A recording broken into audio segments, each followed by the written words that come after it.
Hello guys, welcome back another video. Today in this video we will talk how to cancel your Everest form subscription. So first of all, what you have to do, you need to visit on the official website and you need to log in into your account, and once you logged in into your account you need to tap on your dashboard option and you can select subscription option. Okay, and when you select subscription option you will see at the bottom side there is a button like cancel.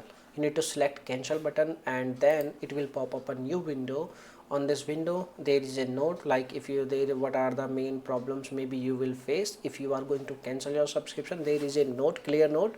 You can read a note very carefully and after that you can select cancel anyway.